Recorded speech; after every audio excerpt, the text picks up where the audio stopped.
Prezados colegas, boa tarde. É um prazer imenso estar com vocês, mesmo que não seja fisicamente, mesmo que seja à distância, mas em poder participar e trazer um pouco dos meus apontamentos a respeito da PEC 6 de 2019. Quero agradecer ao Dr. Sodero pelo convite, agradeço também o convite para participar da comissão, para fazer parte como membro consultor. Fiquei muito lisonjeada, fiquei muito feliz pelo convite, ainda mais se tratando da sessão de São Paulo, em que nós estamos falando aí do maior colégio eleitoral da OAB no Brasil, então eu fico muito feliz. Bem, eu quero iniciar parabenizando tanto o Dr. Sodero como toda a Comissão de Direito Previdenciário de São Paulo. Essa audiência, sem dúvida, ela vai marcar o cenário previdenciário, em razão de que temos muito a ser debatido e o Dr. Sodero, de uma forma muito democrática, convidou todas as grandes lideranças, né, sejam elas dos institutos, sejam elas da parte de professores, sejam também da razão política, para que venham trazer os seus apontamentos e que a gente possa, então, tirar dessa grande união, dessa grande confluência de pensamentos, um posicionamento o mais ponderado possível a respeito da chamada reforma da Previdência. Eu já inicio dizendo para vocês que eu tenho um posicionamento que não é assim tão radical. O meu posicionamento é no sentido de que eu acredito que nós precisamos de mudanças. O Dr. Sodero sabe que eu tenho esse posicionamento. Eu sou a favor de um pouco de reforma. Então, quando eu digo assim, um pouco de reforma de uma forma mais informal, é no sentido de dizer, eu acredito que algumas coisas precisam ser reformadas. Eu acredito nisso. E crer nisso, essa crença, ela é baseada em quê? Ela é baseada na questão demográfica, numa questão que nós sabemos que há uma mudança de formação da nossa sociedade. A sociedade, ela não é mais a mesma que nós tínhamos, né, há 50 anos atrás, há 40 anos atrás, há 30, 20, quando nós tivemos a Constituição Federal. Só que é muito importante, eu gosto de começar fazendo essa preliminar, dizendo, olha, eu sou a favor de uma reforma. Para também as pessoas não pensarem, mas você não acredita que precisa mudar nada? Não, eu acredito que precisa sim. Eu acredito que temos muitos pontos a serem reformados, acredito que temos muitas questões a serem adequadas. Talvez a palavra mais correta que eu usaria não seria reforma, mas seria adequação.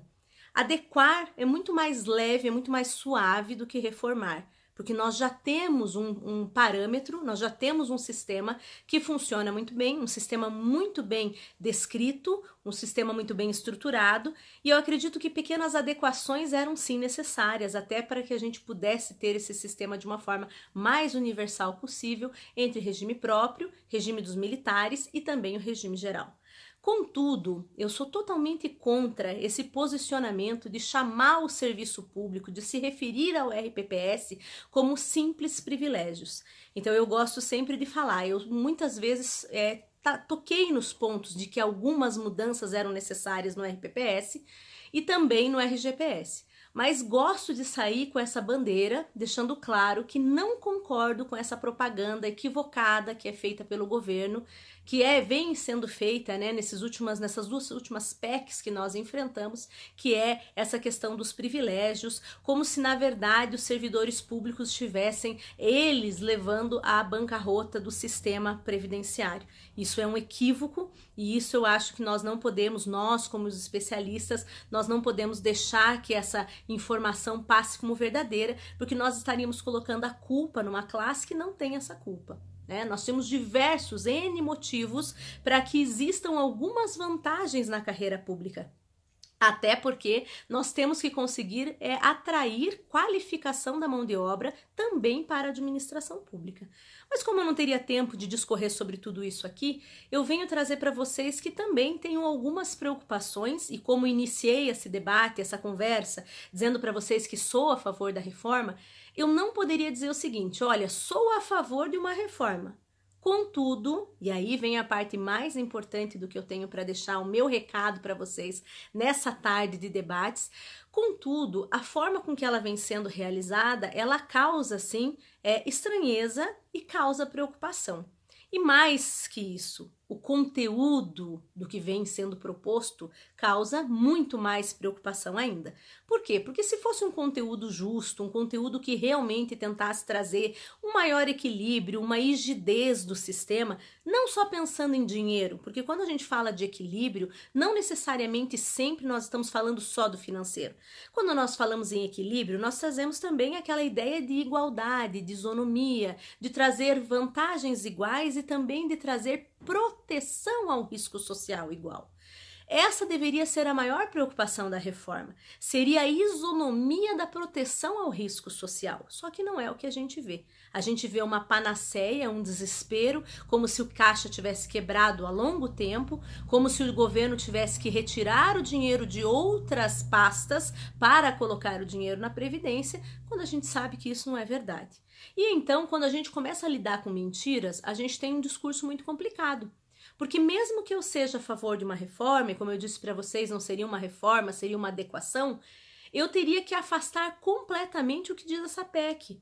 Porque essa PEC ela já vem fundada, ou seja, ela vem baseada, ela vem com suas ponderações equivocadas, partindo, para começar, de um estudo que não tem cálculo atuarial. E isso sim é preocupante. Ou seja, se nós temos uma reforma que vai mexer consideravelmente, ou usando uma palavra melhor, substantivamente, em todo o sistema previdenciário que nós temos hoje, nós não podemos fazer isso sem cálculo atuarial. E esse, a meu ver, é o ponto principal da incongruência desta reforma previdenciária. Tanto quanto era a PEC 287, a PEC 6 de 2019, se mostra agora uma tentativa injustificada de melhoria ou de realocação de valores que nós temos sim aí no caixa da Previdência, sem que haja uma justificativa plausível para que assim seja realizado.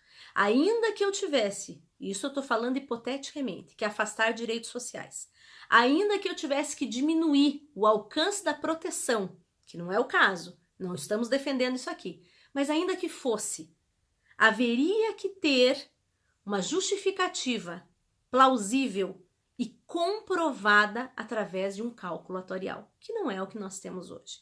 Vejam, a Constituição Federal de 88, quando ela coloca em seu bojo o regime previdenciário que nós temos hoje, ela o fez baseada em cálculo atuarial. Então nós não temos um sistema jogado ao vento, não foi inventado, não foram criadas essas regras dizendo que simplesmente elas funcionariam.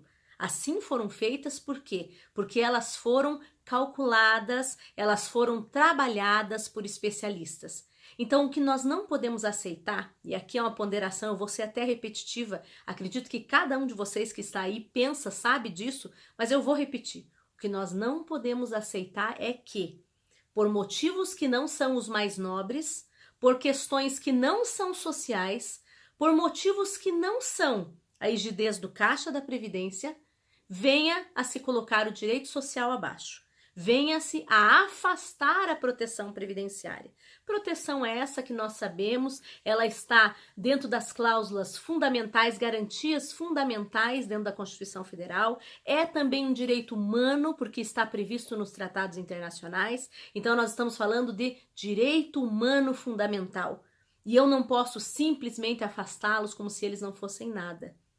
E aí eu não posso trazer reforma que tem na sua intenção uma alteração significativa da Constituição Federal, uma alteração significativa das normas que são infraconstitucionais, mas que são fundamentais para a constituição desse regime, e depois fingir que tudo isso está acontecendo porque não tem dinheiro. Então era esse o recado que eu tenho para deixar para vocês. Mais do que isso, a minha última ponderação é uma ponderação que não é de menor importância, que é extremamente importante, inclusive. De nada adianta nós batermos apenas na técnica. É claro que a técnica é importante. Nós temos a técnica para isso. Nós precisamos ter fundamentos técnicos para colocar essa PEC abaixo, né? Então, quando eu digo abaixo, a gente precisa sim ter ponderações técnicas para rebater o texto da PEC. mas só isso não é suficiente. E por que só isso não é suficiente? Somente isso não é suficiente, por quê? Porque a manobra para você fazer uma aprovação de uma PEC, ela é política, sem dúvida alguma. E nós precisamos, nós advogados que estamos acostumados a brigar dentro dos processos, a atuar dentro de normas, nós precisamos sair esse momento dessa nossa posição e entender que esse debate ele é político. Independente, eu gosto muito de frisar, ele não é partidário, ele é político. Então não adianta também entrar simples e objetivamente numa questão partidária, mas sim compreender as regras políticas para que haja ou não a aprovação dessa PEC perante o Congresso Nacional. É tão importante entender isso, por quê? Porque nós temos mecanismos, nós temos todo um procedimento legislativo que existe para essa aprovação, nós temos um conjunto de regras a serem seguidas e quando nós conhecemos esses procedimentos, quando nós conhecemos a forma, o passo a passo que tudo isso vai ter, nós conseguimos parametrizar os passos, o plano, o que nós precisamos fazer para tentar barrar a aprovação dela no Congresso. Por isso que é tão importante essa audiência pública. Eu dou essa resposta aqui que sem dúvida alguma não é para vocês, porque eu sei que vocês todos que estão aí sabem da importância dessa audiência, mas para aqueles que desavisadamente muitas vezes comentam: para que tanta audiência pública? Para que essas manifestações nas redes sociais? Não vai adiantar nada. É claro que vai adiantar. E eu venho, como sempre, convocando vocês, eu congrego a classe jurídica a fazer o chamado trabalho de formiguinha que eu gosto de falar. Por quê? Porque o trabalho de formiguinha é, se cada um de nós passar as informações diariamente para outras pessoas, nós mudamos um país quando mostramos que os eleitores também possuem preocupação com a votação da reforma da Previdência. Mais do que isso, eu disse para vocês inicialmente que nós temos que conhecer esses procedimentos, por quê? Porque não é a simples parte técnica que vai impedir que deputados e senadores votem no Congresso, mas é a comoção pública. Eles não estão muitas vezes preocupados com a técnica. Se eu posso mudar o texto constitucional, se eu não posso, se isso tem que ser feito de uma outra forma, se é ou não uma garantia fundamental, por quê? Porque eles não são juristas, na grande maioria pelo menos. A maior preocupação deles é o reflexo que essa aprovação vai ter no dia a dia ou nas próximas campanhas deles. É claro que isso não é fácil, eu não estou dizendo para vocês que nós vamos mudar o mundo. É claro que eu gostaria, mas nem sempre nós conseguimos. Mas o que eu estou dizendo é que nós temos que focar nesse momento numa questão muito mais política do que jurídica. As questões jurídicas, na minha opinião, nós vamos conseguir debater depois, caso aprovada, como vai funcionar a regra de transição, como o Poder Judiciário vai se manifestar em relação a isso, porque, infelizmente, com o conhecimento que eu tenho de Brasília, as questões técnicas elas pesam muito pouco. Eis a importância de movimentar os sindicatos, de movimentar a população, de movimentar os institutos previdenciários para que esses mostrem também o seu posicionamento, a sua força nas mídias sociais, nas participações perto do Congresso, seja nas audiências do Senado, nas audiências da Câmara de Deputados, mas a importância de que a gente se movimente politicamente. Politicamente é uma palavra que engloba muito mais. Engloba as relações sociais, engloba as relações entre as pessoas e as relações institucionais.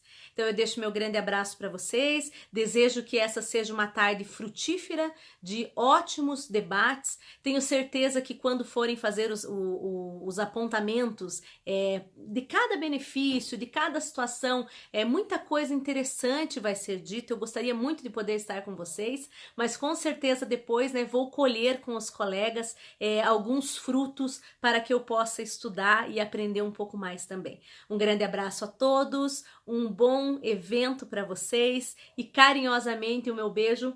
Até a próxima!